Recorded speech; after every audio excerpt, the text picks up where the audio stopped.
And there you go. And we slowly began to realize that these tiny actions, when taken by enough people, actually worked. And so that is why we act. We act because it keeps us sane. It keeps us out of despair. It generates hope. I always say hope is not a feeling, it's an action. I become hopeful after I act. I don't wait to feel hopeful and then act. I act and then I feel hope. And then we do it because action works. A year ago or a year plus ago, right? I really try to remind people this because we spend so much time going, oh my God, everything is just so bad. A year ago, things were way, way worse, right? We still, I mean, just over a year ago, we still had Trump as the lame duck. We didn't have a COVID vaccine. We were on full lockdown. We were out of the Paris Accord, out of the World Health Organization. NATO was totally fragmented. That's not even here. The economy was in the tank. We didn't have a Senate majority, right? It's really important to remember this because we talk about ourselves as if we are big losers, right? 14 months later, 200 million people vaccinated. War in Afghanistan is over. Paris Accord is rejoined. I don't even have this here, but NATO alliance has never been stronger. 6.4, actually, that has been revised up. 7.2 million jobs added. Biggest unemployment rate drop ever. The American Rescue Plan and bipartisan infrastructure plan. These are huge bills, packages of bills that were passed. Bear in mind, Trump did not get a single legislative thing passed in 4 years other than tax cuts, right? 2 huge ones passed in the first year. Biden has confirmed the most lower court judicial nominees ever, and they are the most diverse, also the most diverse cabinet. And now we have a Supreme Court nominee, the first Black woman, and a wildly progressive and highly qualified candidate. That has all happened in 14 months because of what you guys have done so far. So lift your heads up and keep them high. It is so important, right? But obviously we have a lot more to do. Not going to put too much of a shine on it. Things are tough, right? And we have a democracy that is under attack. So here's what I want you to take away from this if you take nothing else away, because we all feel defeated and powerless and oh my God, I'm so small, and Koch, the Koch brothers are so rich and Fox News is so powerful and the Republicans are so evil and they've got like superpowers. I don't know, it's just too much. I like to try to bring it back to those little actions, the chopping wood and the carrying water, and the bringing the drop. What does that mean? Okay, as one person, you are a drop of water, right? A precious drop of water, maybe, but one drop of water is very, very tiny. On its own, it does nothing, right? But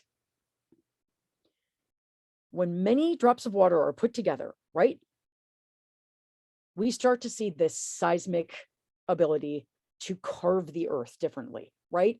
We can carve stone if enough of us show up. And this mentality is important, right? You ask young people why they don't vote. Oh, my vote doesn't matter. True, your vote alone doesn't matter. But we have to think in terms of the collective. When all of us do these things, when all of us vote, when enough of us come together, when enough of us call, when enough of us canvass, we can change the world, right? So all we're doing is bringing our drop. But if all of the drops said, oh, I don't matter, I'm not showing up, no Grand Canyon, right? No carving stone. So remember that and never forget. So what we are going to bring our drop of water towards this year is holding the House. And don't let people tell you that that's not possible. Bull. It's totally possible. And I could go into the reasons, but gerrymandering was much less harmful than we thought it was going to be. We have the voters. We had a gigantic surge in the last midterms. There's no reason we can't replicate that again. And the Republicans are running psychotic candidates and shooting themselves in the foot every day. So we can hold the House and we can expand the Senate majority. In fact, we're very favorably disposed to do so. We must and we can win governor's races in especially swing states. And once again, we can. No reason we can't, and we must, because those governors may really come into play in 2024 when Trump tries to steal the presidency again, and he will. Attorney general races, same thing. Cannot ignore these critical statewide positions.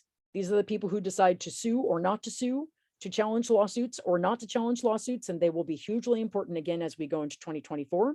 Same with Secretary of State races, critically important. And, we have election deniers and MAGA crazy people running for these seats. We must defend them and we must win them.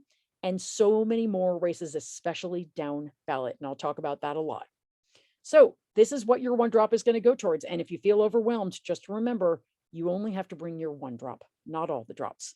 So what we're going to talk about, how can you bring that drop? Here are the easy actions we're going to talk about. Postcarding and letter writing. We'll talk briefly about all of these, very brief. This is a survey course. Text banking, voter registration, being smart and strategic when we give money, phone banking and canvassing. I'm not doing trainings on these things. We're just going to talk a little bit about each of them and why they matter. So we're going to start with postcarding, which most of us are familiar with. A lot of us did ridiculous amounts of postcarding in the last 4 years. And the good news is now we have more data about postcarding, when it works, when it doesn't, whether it works, et cetera, et cetera. So you probably all know this, but you're basically going to be providing your postcards, your stamps, your colored pens to make it look nice. And the campaigns are going to provide scripts. What we do know from lots of data is that two kinds of postcarding campaigns three kinds that I have read data on that we know are especially effective are voter registration postcards, where we send people information about how to easily register to vote. Any kind of postcard that contains information like your polling place or the website to go to find out about early voting, or a phone number to call if you've got voting questions, really concrete information. Those are more effective than, hey, vote. Those are less effective. And the third kind of postcard that we know are extremely effective are what we call, oh, by the way, you don't really have to take too many notes on this because I'm going to give you a big document at the end. But if you want to take notes, go ahead. Something called social pressure. Now, a lot of people see these scripts and they're like, those are awful. I don't want to send those. And they refuse to send them. But social pressure, postcarding campaigns like Postcards to Swing States does these, and a few other groups, environmental voters, postcarding projects. These are postcards that basically say, hi, voter, your voting record is public. We don't know who you vote for, but we know whether or not you vote. There's a really important election coming up, be a voter. So people find these very offensive. They're like, oh, that's really, they make people mad, but those postcards get people out to the polls like nothing. So if you see a social pressure campaign, I encourage you to do it. So those kinds of postcards work really, really well. And these are just some pictures of all the different kinds of postcarding that we did in the months leading up to 2020 and in 2018. And we did it for the Senate races. Again, when we've got really good information like phone numbers and websites, when we use color, when we encourage people to vote at home or vote by mail, these things are really effective. Postcarding is also great for Spanish language outreach because Spanish-speaking voters always get less love, and it's a huge mistake. So if you can speak Spanish or even just write it, consider signing up for Spanish language outreach. So postcarding, by the way, it's going to bump turnout a pretty small percent, somewhere between 0.5% and 1%, depending on the kind of campaign. That sounds very small, but remember that all of our voter outreach is bumping turnout somewhere between like 0.05% and like 3 to 4%.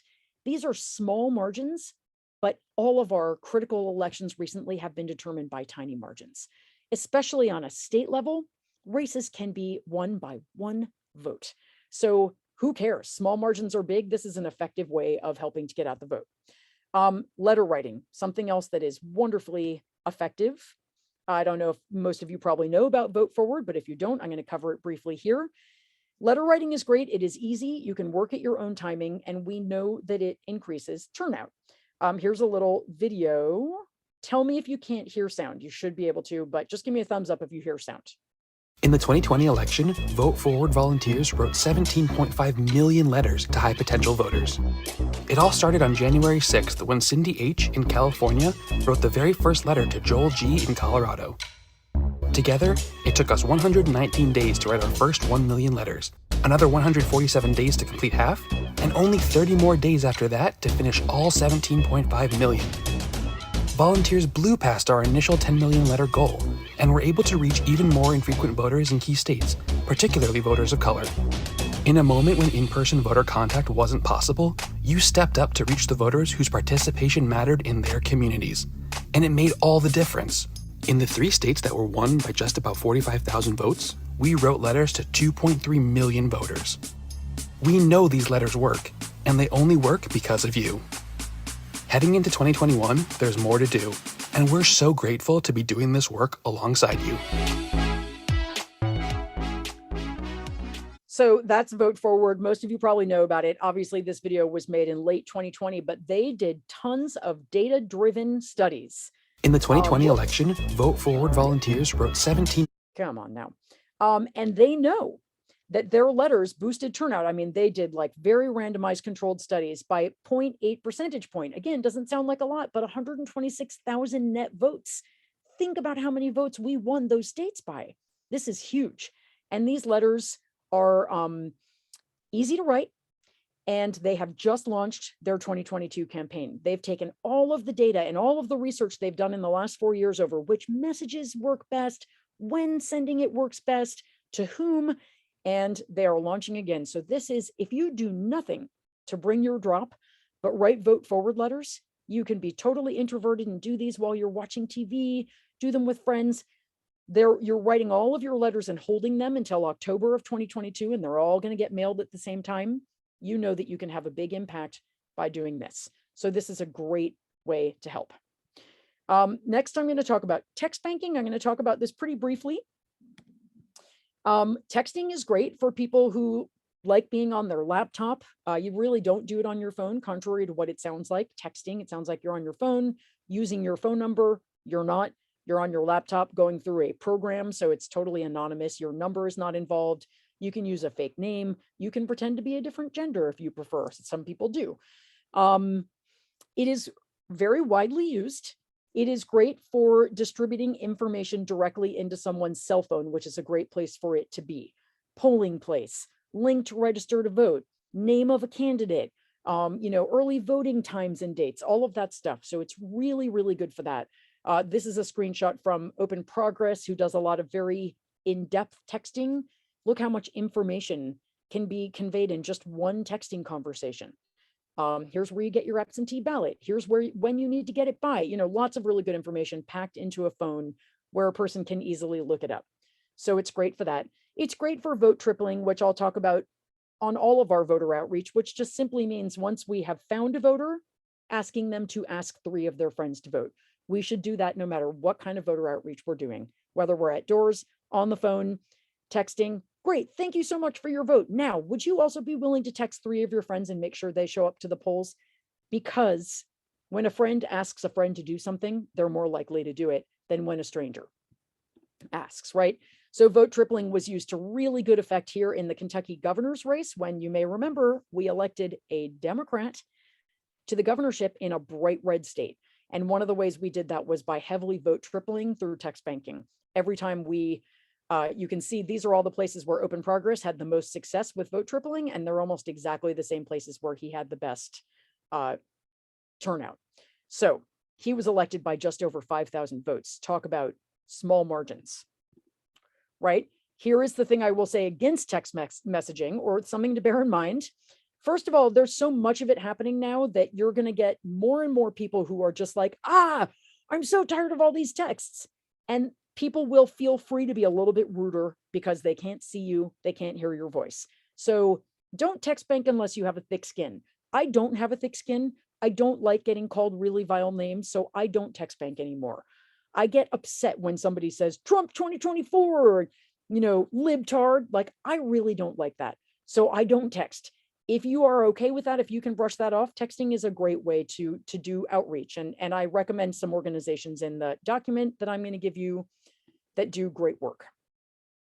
If you don't like mean people, but you like being on your phone, Friend Bank. We're going to hear more and more about this as we go into the 2022 and 2024 elections, because we have more and more research showing us that friend banking, it's also called relational organizing, is so effective. And again, this is when we go into our own contacts and text our own friends and family and say, oh, hey, Aunt Judy, who lives in Arizona, there's an election coming up there really soon. Are you registered to vote?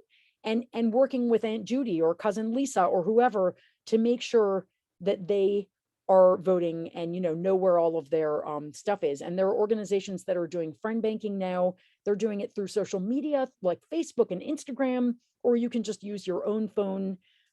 We did a lot of this with Biden's campaign, and it's actually really effective. So keep your ears out for friend banking and relational organizing.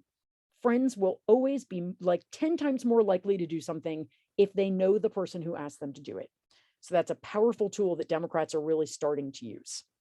And then, of course, voter registration. You might just be like, I don't want to do talking to anybody about any campaign, but I will register people to vote. I say, hooray, and you are going to help save the country because voter registration is critically important.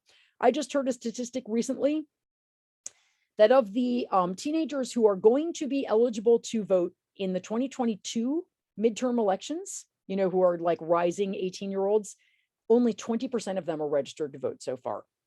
We have got to fix that, right? So voter registration a million times over. As Field Team 6 says, 60% of unregistered voters say they've never been asked to register to vote. So our job is to ask and ask and ask and find every way we can to do that. The good news is there are so many good organizations doing this work now. I keep finding new ones all the time. So supporting them, volunteering for them, giving to them is a great way to help. These are just some of them. Vote Riders and Spread the Vote, who both of these organizations do not only voter registration, but helping people get IDs. Because remember that when states like Texas pass voter ID laws, we say, well, what's the big deal? Everybody's got a driver's license. That's not the case. Unhoused people who are struggling financially, people of color, Black voters traditionally have a much harder time just accessing driving the 130 miles to the place where they have to get their voter ID, paying the voter ID fees. These are actually very huge obstacles for quite a lot of people. So these two organizations help just with that. And then we've got Field Team 6, which is doing amazing voter registration work across the country. Michelle Obama's organization, When We All Vote. There's the Civic Center. I've got a lot of organizations in my document. And this is not like, oh, second best. This is first best. Once we get people registered to vote, they'll probably vote because then we can reach them. We have their phone number and their email address. We can do voter outreach. We can knock on their door. If they're not registered, we can't find them. So think about that. And then everybody who does my webinar, I always encourage you to do this. Just add a footer to your email. This is so easy. This is the one I have on my email right now. November is coming. Make sure you're registered to vote here. Request your ballot to vote by mail here. The easiest thing in the world. And then just put a link to vote.org or Civic Center. There's a million good voter registration websites. But you'd be surprised how many people, I do phone banking into Arizona every Thursday. We're calling low propensity Democratic voters. You'd be amazed how many people have no idea there's a election in November. They don't know that there are midterms. People don't pay attention like we do. So just letting people know in every way you can, hey, there's an election in November. It's really valuable. So that's that. And again, we're just skimming over all this stuff. Giving Smart. This is actually an area that is I'm very passionate about this. And I like to use as my example, the Jamie Harrison, Lindsey Graham race in 2020, which we all gave money to. I gave money to Jamie Harrison, right? And he raised an absurd amount of money. I don't remember how much it was. I'm trying to remember the exact amount, $150 million, some crazy amount of money. Same with Amy McGrath running against Mitch McConnell. Lots of people running in races that were essentially unwinnable, right? We told ourselves they were winnable, but in reality, if you looked at, Cook and the people who kind of know, they were not winnable races. They were incredibly long shot races, and we threw an insane amount of money into them. Why? Because Democrats give emotionally, right? We hate Marjorie Taylor Greene, so we want to give to her opponent. We hate Lauren Boebert, so we want to give money to her opponent, even though those districts are gerrymandered so hard that we could basically give them, King Midas's entire treasure, and likely the Republican would still win, right? It's just sadly the way it is. Doesn't mean that we don't give money to long shot races, but we want to think really strategically, right? We try to give strategically, not emotionally. We tend to give top down, right? Everybody throws money at the presidential candidate, and then we'll throw some money at the Senate candidate, but nobody is giving down ballot, yet down ballot is where the most effective work is being done. People say, Stacey Abrams is such a miracle worker. We need to clone her. We need one in every state. Well, guess what? Stacey Abrams has been in Georgia for 13 years. And when she first got there, she lost and lost and lost and lost. And nobody would invest in her because they were like, you're crazy. Georgia will never go blue. but she found a way, and she stayed there doing grassroots work, knocking on doors, building relationships, doing work that she knew would take 10 years to build to fruition. And it did. There are organizations like hers in every single state right now doing that work, and they're always trying to get people to fund them. So what I am encouraging people to do is to give there, because that money will bubble upwards. People who show out to vote in state level and local elections, of course, are going to vote up ballot. Of course, they're going to vote for the Senate candidate who's Democrat. But if we only tell them to vote for the Senate Democrat, they won't necessarily vote down ballot, and we'll keep losing school board, election administration, these really important races to crazy Steve Bannon-backed Republicans. We can't do that. So grassroots, diversify. Don't just give in one place. Give to lots of places, so that if one place turns out not to be a good investment, we've also been giving in a few other places. And I've actually got a document with some places I think are really smart to give. Early money is like yeast. We need to be giving now. If you're like holding your $1,000 or $100 or whatever you've got. I mean, I don't have a lot of money to give. I'm an activist, right? But I know that if I'm going to give, I need to start now, because now is when people are hiring canvassers to knock doors, to lay the groundwork, to register voters. That is happening now. We can't wait and do that in October. And then recruit friends. I'll talk in a second about the States Project, which was formerly called Vote. What were they used to be called? I can't even remember, but they're called the States Project now. But Future Now is what they used to be called. They do something called giving circles, where one person is like, you know what, I'm going to help raise money for an Arizona State House race. I'm going to ask my sisters and my 3 best friends and my book club if they want to join me. And I'm going to see if they can each ask like their sisters and their book club and their, cooking buddies. And we're going to create something called the giving circle. And we're going to try to raise, I don't know, $5,000 for this down ballot race in Arizona. And suddenly you realize, wow, look at this. We might even be able to raise 10. And it's a really exciting way to get involved. So states, I'm very, very passionate about raising money for state houses, because Republicans have known this for a very long time.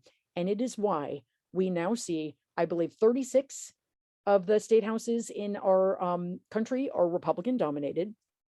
And we see them passing pro-life bills to wipe out abortion rights. My kid is non-binary. So when Texas passes a law saying that transgender kids are going to be separated from their parents and their parents are going to be charged with child abuse, that's deeply personal to me, right? Climate change, deeply personal for all of us, right?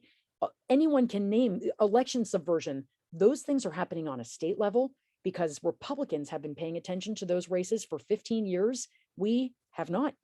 And so we have to get those state houses back, and it's going to take some time, and we may not win right away. We have to take the Stacey Abrams mentality and build slowly to get that power back in the state houses, because that's how we're going to protect our environment, a woman's right to choose, our LGBTQ kids and family and friends, all of it, voting rights, all of it happening on a state level. So, and here is a video that will talk a little bit more about this. I love this.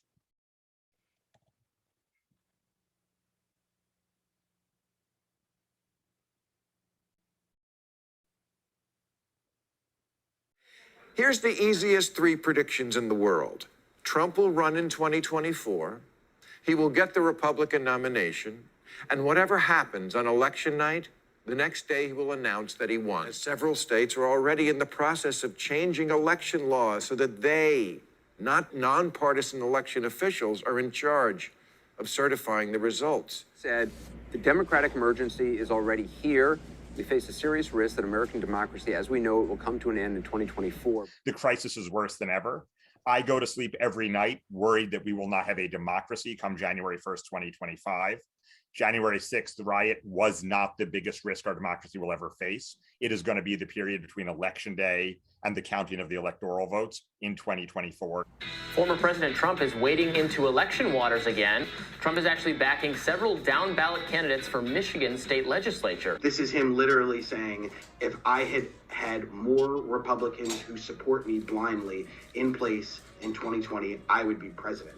I can only imagine what it will look like in 2024 should we have a contested election, and now we have states participating in the overthrow or overturning of an election. State legislatures should just take over, nullify the actual votes in their states, instead just proclaim the winner that they prefer themselves. The strategic objective of nearly every move by the Trump team after the networks called the election for Biden on November 7th was to induce Republican legislatures in states Biden won to seize control of the results and appoint Trump electors instead. You already know that voting rights have been dismantled in state chambers. Congressional districts are drawn by state legislatures.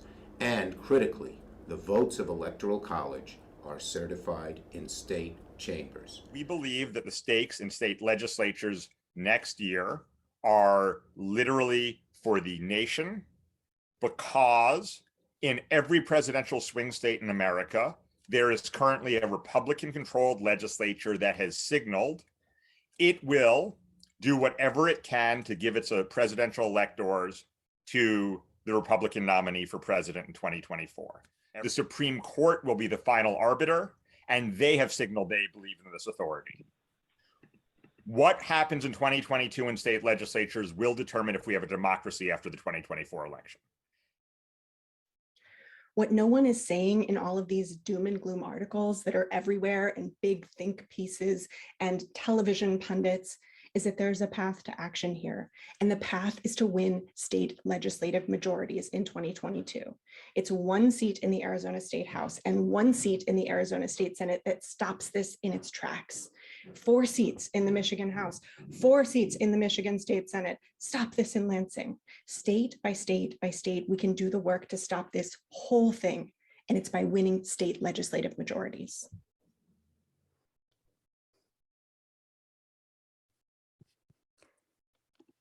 So that's not meant to be, depressing. It's meant to be. So this is Melissa Walker is the head of Giving Circles for the States Project, and I just can't recommend them highly enough. And you'll see them in the document. But this is what they're doing: is they are creating fundraising mechanisms for these state level races so that we can win in the states, so that we can hold our democracy in 2024. The bad news is that the threat is very real, but the good news is this is so doable. We just need to pay attention. So hooray for that. I mean, it would be terrible if we were saying that, it weren't winnable, but it is. So good organizations working on the states, which I highly recommend that you volunteer for one, give money to one, make one of these your baby. The States Project is the one that we just heard from that does the Giving Circles.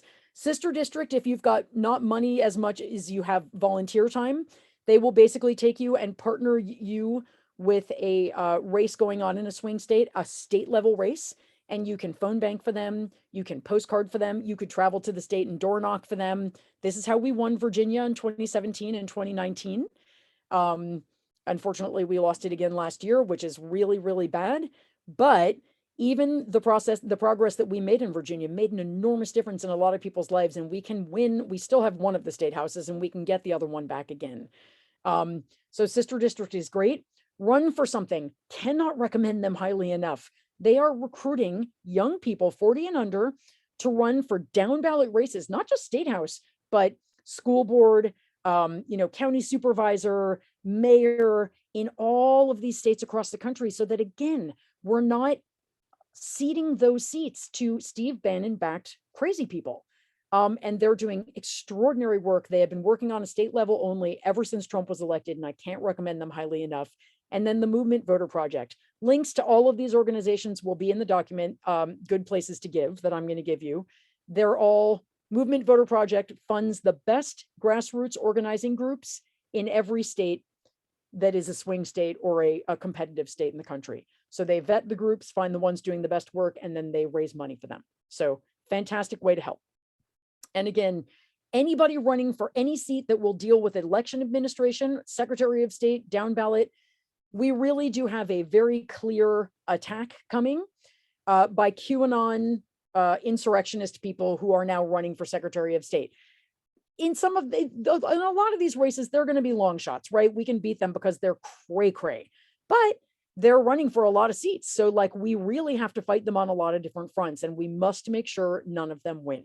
So Secretary, I have a $10 a month donation going to the Secretary of State, the Democratic Organization of Secretaries of State. It's not a lot of money, but I'm encouraging everybody to just give them a little money because the Republicans are funding the hell out of Secretary of State races.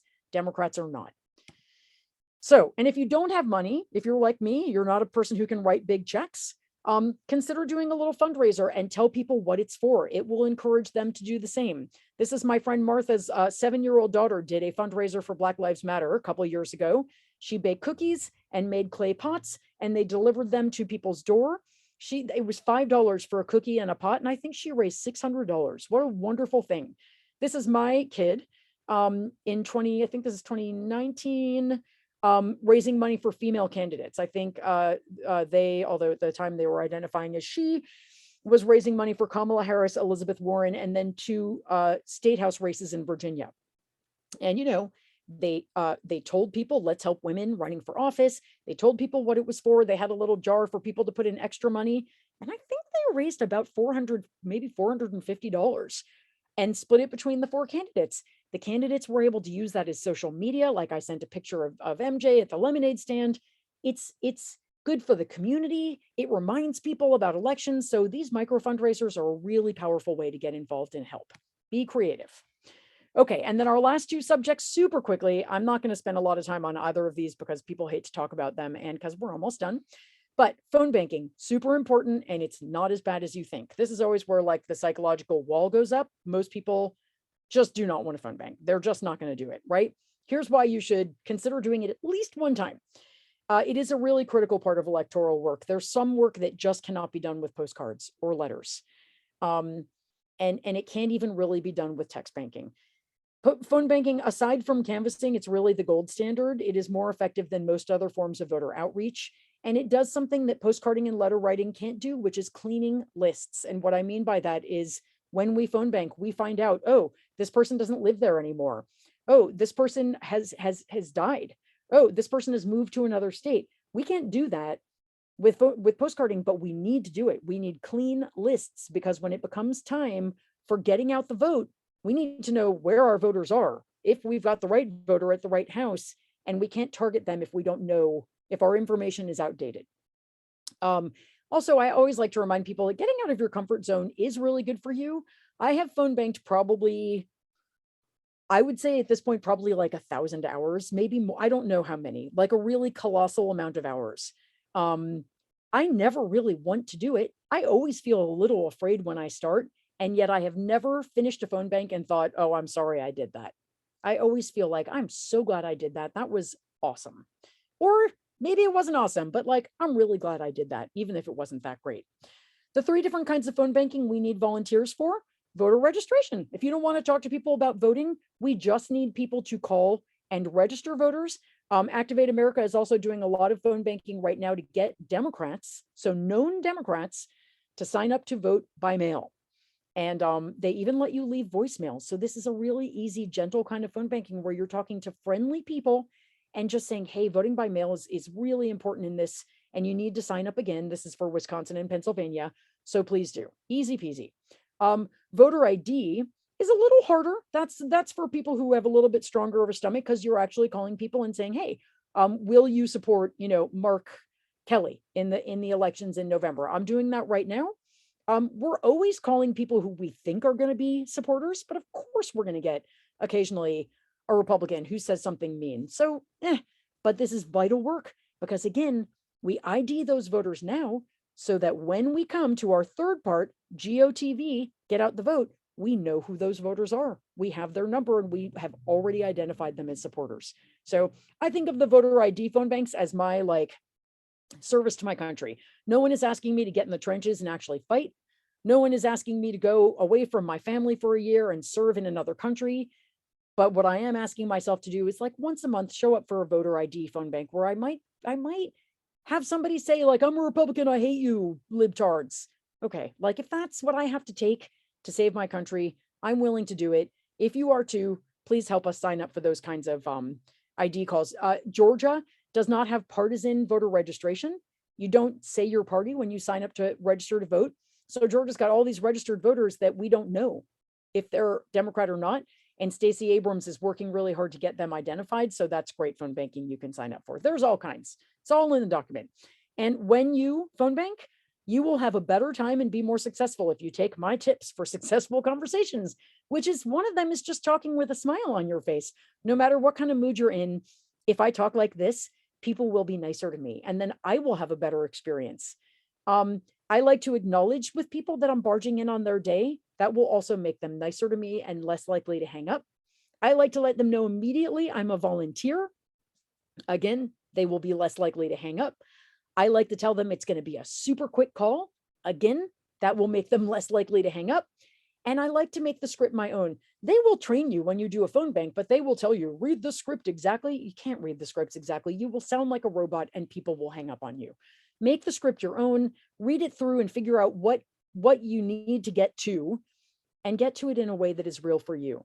When I am authentic, I have better conversations. So the beginning of my conversation will always be like, oh, hey, I'm looking for Susan, please. This is Susan. You know, I can hear they're like, oh God, what is this?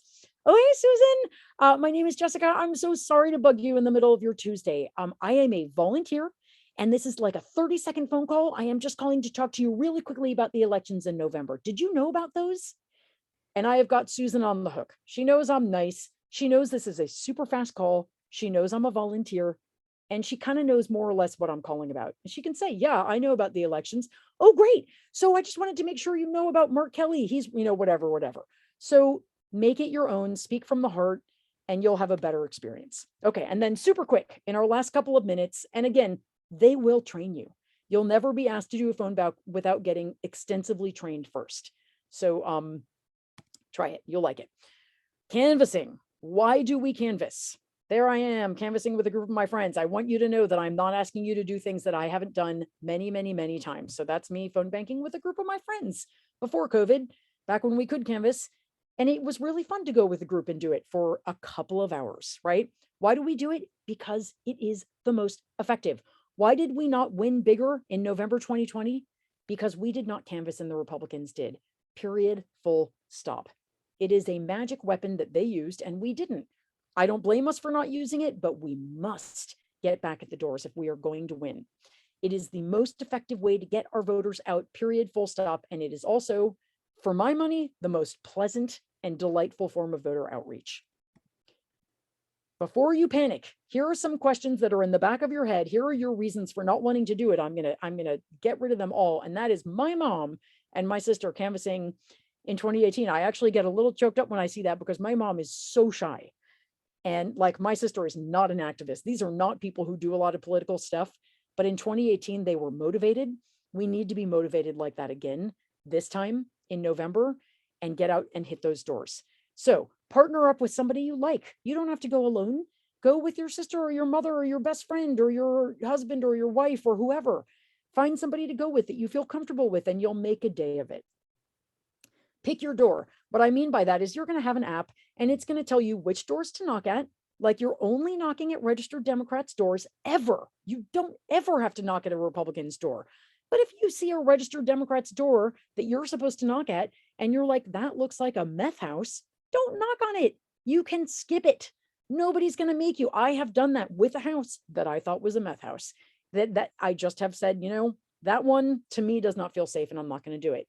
No problem. You will meet nicer people at doors than you will ever get on the phones or via text banking. Why? Because it's a human interaction and you're right there. People will generally be nicer. They may say, I really don't have the time to talk right now, but I have never had somebody call me a name or curse at me at a door, ever. And I've done a lot of canvassing. They may not answer. With Nest, doorbells now, you're going to get people who just see that you're a canvasser and don't answer, but you will be amazed at how many nice conversations you'll have at the door. And it's really a way to get people to have a human conversation. Again, remember 2020, when we don't canvass, we lose, period. And also, if you like dogs and cats, you're going to see a lot of cute pets at the doors. That's just kind of a fun perk. 3 to 5%, that is what bump in turnout we can get from canvassing. Nothing else even comes close. It's huge. So please, all I ask for in payment, this is a free workshop. In your head, commit to one canvassing shift between now and 2022. I hope you'll do more, but please get out there at least once. My mom did it once. If she can do it once, anybody can do it once. So that is my wish for you. And then, we're pretty much done. So the moral of the story, I know times are really scary. I know everybody and their uncle is screaming that we're going to lose in November. There's no reason for that at all. Fear mongering gets clicks. It sells papers. It gets people in a spiral of despair that keeps them on cable TV, but it's a lie. So I am here to tell you that there's no reason we can't win. Every reason we can and every reason we must, right? So the moral of the story here, just do something. Don't just sit and watch Rachel Maddow. I beg you, do something. She's great. Watching her will not win us a single race. Doing something will. Have a bake sale and raise some money for a local candidate. Write some postcards to make sure that people are registered to vote and know an election is coming up. Do some vote forward letters. You do not have to draw the dogs on them. I did that. Most people keep it much more simple. They're the easiest thing in the world. Commit to writing 20 vote forward letters. Take your laptop with you when you go on vacation and do some text banking. It's so easy. This is literally a woman doing text banking on her vacation in Florida. Make some phone calls. Of course, you don't have to use an old-fashioned looking phone like that. My kid wouldn't even know what that was. You can phone bank, usually on your computer, and your phone number will not even ever be seen by the voter now with the programs that they have. Go out canvassing with your friends, or with your kid, or with with an activist pal.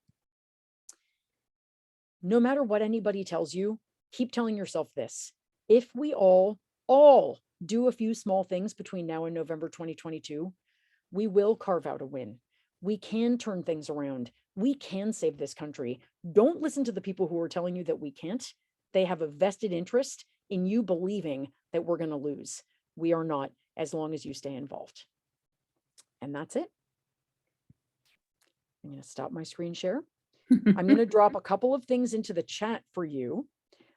Most importantly, one of the things, I'll drop a link to sign up to the newsletter. I put an election related thing in my newsletter every day. It does come out 5 days a week. So if that's too much for you, don't worry about it. But one other thing I'm doing this go around is I'm doing a program called Adopt a State, where I basically I have a sign up form where you can sign up to adopt a state that you would like to do a lot of work in. And after that, I put you on a mailing list, and I will send you a master document that I'm going to be updating all year because I'm not going to sleep. I've got it for 10 different states, and I will update the document between now and November with opportunities, fundraisers, text banks, postcarding opportunities, canvassing, phone banking. And I really encourage you, just decide, okay, I'm going to do Wisconsin. That's going to be where I work, and use that master document and the occasional emails I will send with hey, here's a cool thing happening, and get involved that way. Or you can check out the Activism 101 kind of general document, which I will also try to add things to for phone banks across the country and other things across the country. And then also my newsletter will always have something electoral related. So there's a bunch of different ways of approaching this. And I'm also giving you my Good Places to Give document, which I will also update. But I've got the Movement Voter Project is in there, the States Project, Run for Something. A couple of candidates I think are running particularly critical races. The Wisconsin Democratic Party, I think, is a great place to give money because we have to win in Wisconsin. And the guy running that party is so smart that he will spend the money incredibly strategically and wisely, and stuff like that. Anyway, I would love to take a few of your questions and, anything else. So does anybody have a question? Either put your name or you can raise your hand on using the reaction thing. I know I talked a lot. You might just all be exhausted. You might just all want to nap now. It's a lot of information in an hour, and I talk very fast. Well, you do give a lot of information, but it certainly covers a lot of areas. The Democratic Women's Club has done postcarding in the past. Some people have done the vote forward letters. We do voter registration. So we've done some of those things all along, and but here we have some folks who haven't participated in some of those things, and maybe they won't be so scared to join us next time around. At least that's what we're hoping. And so in what you posted is a document that's kind of covers all the things that you highlighted here in your presentation. Yep. And also how to subscribe to Chop Wood, Carry Water. Yes, I put, so the Activism 101 document, these are all in the chat. That's the main document I will be upgrading. I will update that constantly with like new big campaigns that are happening across the country and phone banking for different candidates that you may want to do. It also has a link to the good places to give. I kind of try to like interconnect these documents a little bit. I think it also has a link to subscribe to Chop Wood, Carry Water, but in case it doesn't, I also put that in the chat, although weirdly that's not hyperlinking. I don't know why. And then if you want to sign up to Adopt a State and get on those mailing lists, which are separate mailing lists, I put that link in the chat as well. And I'm happy to send these out again as an email afterwards. If you just take a look at the different things, you'll sort of see what they are. Yeah, does that make sense? We can definitely follow up with an email to everybody who registered for this and give them all of these links in case they didn't get them down. I'm always nervous about how I try and save something that's in a chat without screwing something else up. Yeah, I'll just email you those links again, Gail. That'll just make it easiest. All right, that'd be great.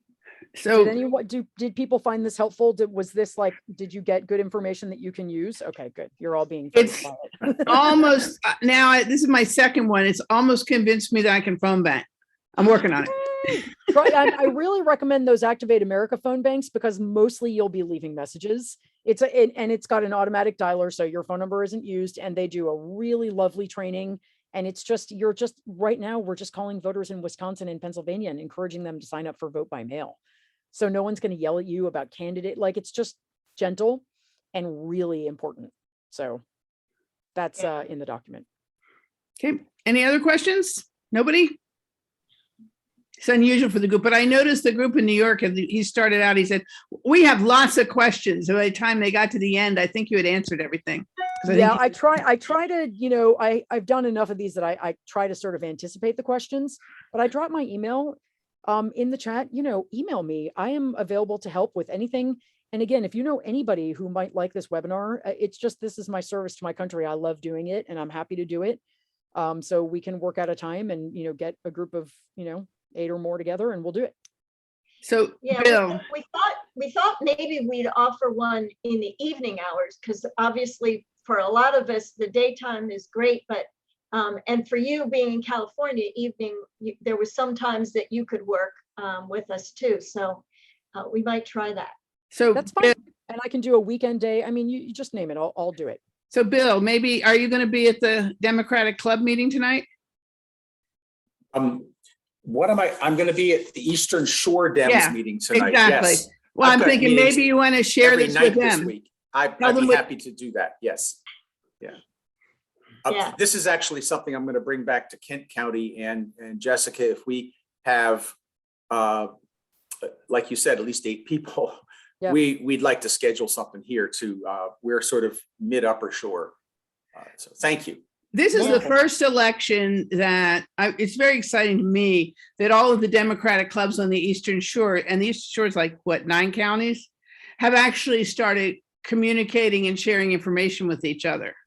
So that is something I'm seeing nationwide. And I was just saying it to someone yesterday. It's so funny because we all thought that when Biden got elected, we were all just going to be done. And instead, I'm seeing a huge, first of all, just subscriptions to my newsletter and all of these groups working together who worked for 4 years and never talked to each other. And suddenly everybody's on Zoom meetings together. Everybody's collaborating. It's very encouraging. Mm-hmm. So I do agree. I'm seeing it everywhere. Groups are like, okay, I guess we're in this for the long haul and we should all really be talking to each other. Yeah. Yeah. And Thank Bill, you so much. Bill, when your group schedules one, if you could let us know, then we could also see if anybody who missed today might like to participate when your group does it. Okay, so Jessica, would you be available on the 21st of April in the evening? And that's East Coast time. 21st. I'll send you an email. We can send me an email. I'm sure I am. I mean, that's pretty far in advance. So I think I will be. Well, we meet the third Thursday of every month, and this would just be perfect. And That's we great. have Just it. email me the date and time, and I will look it up. I'm sure I will. Thank you. Thank you. Yeah. All And right. Jessica, did any of your, does your handout talk at all about ResistBot, using ResistBot? I mean, I put ResistBot is a huge part of my newsletter. So I do a ResistBot every newsletter. There's a ResistBot script. So it's probably not in the document as much because I don't do ResistBot as much for voter outreach, although I know it does do that, and I've got to look into that, but I use it more for talking to representatives, Okay. which is because we've started sharing some of your ResistBot actions on our action alerts. And I thought maybe we would offer just a sort of a brief how-to to anybody who is interested, because I know I was a little nervous at first when I signed up for it, and I thought maybe other people might be. So we might try and offer it to this group and people, you know, who were interested in how to do that. And actually our Indivisible leader, Susan Beyer, actually created a ResistBot action and found it pretty easy to do. And so we could do that for local issues here, guys. absolutely, because you can send ResistBots not just to your federal elected representatives, but to your state, to your governor, I think to your mayor. It's actually, there's many more things that you can do with ResistBot than I personally do. Yeah. I think you can even like do election outreach, but I'm not sure how. But yeah, it's a great tool. And yeah, you're supposed to be able to just create your own little letters to your representatives. It's very really easy. It was never meant to be a thing where everybody was sending the same letter as me. It's just that for some people on my newsletter, they want something that takes them 5 seconds, and that's, you know, yeah. So that's there for them. Yeah, so, it's great. Anything is better than nothing. So, all right, well, I actually have to hop onto another meeting. So I thank you all so much for being here, and I thank you in advance for all of your hard work as we go into 2022. Just remember, you know, like put that wax in your ears, like it talks about in the Odyssey. Just do not listen to the people telling you we can't win. It is not true. And if you need to hear that again from me, just email me and I'll give you a little pep talk on my own. It's a load of crap. We can win and we have to win. And so we will win. So, okay. Thank you. Yay. Thank you. Thank you so much. Yeah. Thanks, guys. Have a wonderful day. Thanks. Take care now. Whoops, where's my thing? Okay, bye. Cool. Thank you, everybody, for coming. I'll see some of you this evening. Thanks a Okay. lot. Bye-bye. Yeah, Sounds good. thanks for coming, everybody. And Thanks to keep watching those action alerts. Thanks for arranging this. That was really good. Wasn't she good? Yeah. Yeah. Yeah. We might think about offering it again somewhere to get people who didn't get to come on now, maybe an evening one. I think she was really good. I think that's a good idea. Yeah. Well, cool. This was my second time and I still could like soak it all in because she gives you that energy. Yeah. You just want to try something. So I'm going to try and save the chat. Although Joan, you probably did that already. I think it happens automatically for me. I've saved her links. So Yeah, I saved her if link you in don't a have Word them, let me document. know and I'll send Okay. them around. Yeah, and I guess if she's going to send me an email with all the links, then we could send it out to everybody anyway, just to double check and make sure everybody gets it. Yeah. Yeah. Sounds good.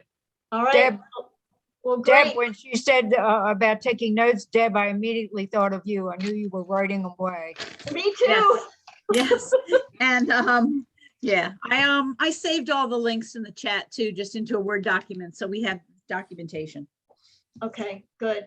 Great. I want Thank to clone how she starts her phone calls because you can see why that works. Yeah. And I can see me getting on the phone going like, what, what am I supposed to say? Right. I guess you just get used to it. You sort of, you know. Yeah, I did cold calling for a while when I was employed by a CPA firm as their marketing person. And what I did with phone banking scripts, once I saw the script that was given, I rewrote it in notes for myself. And even then, once you've done a couple, you just start ad-libbing because you relax a little bit.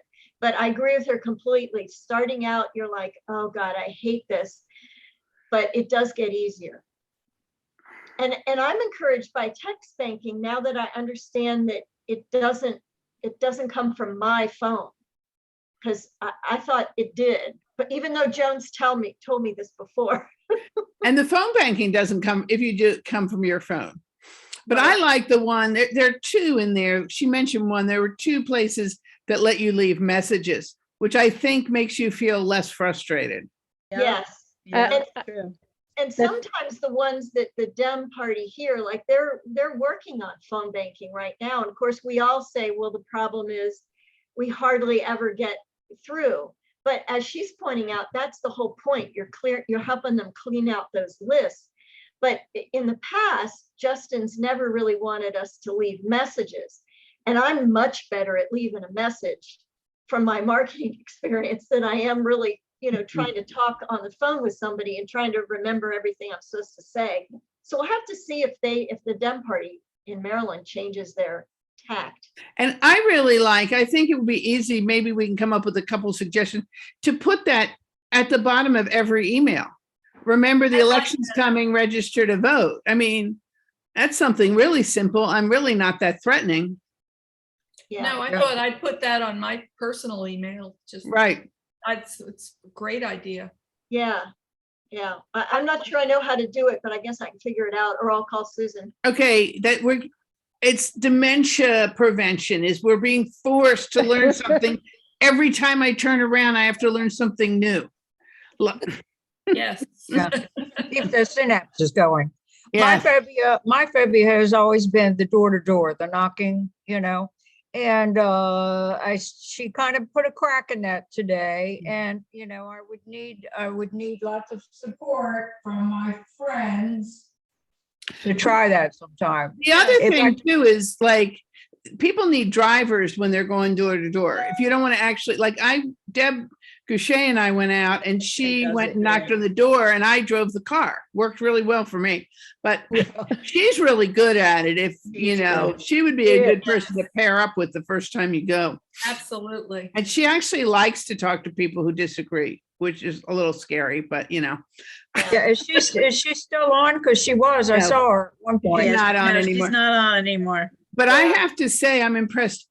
There were 20 people on, 23 had signed up, 20 people were on, and everybody stayed until the very end. Yeah, they stayed the whole really time. good. Yeah, I was impressed too. And two of the people that didn't come were people I'd never heard of before. So I still don't know who they are. Right. Joe, did you previously know the guy from Kent County? I've been on Zooms with him, yes. And because we started this coalition of Eastern Shore Democratic clubs that meets, not everybody, but the very first thing they did was say, let's all share each other's newsletters, which is how he gets his information, because he's on my action alert list, as are the other clubs. And I've seen him on the Zooms. I don't think I've met him in person. Kent County is super active. They have an office. They're like every Saturday at the farmer's market, because the farmer's market's like next to where their office is. And both, I think Kent and Talbot both went Democratic last time, maybe voted for Biden. And they're not too far from the Western Shore. Mm-mm. Yeah. They're pretty close. So Well, Anne Arundel County is not a blue county. Regardless of what Justin says about having taken Annapolis totally blue in the last election, Anne Arundel County is purple. And they have the same issues with council races and school board races that we have. Right. So, but we can win. Remember, we're going to stay positive. Think of the Grand Canyon. When in doubt. Absolutely. Right. Thank you. Right. I'm going. Bye. Okay, bye. Bye, everybody.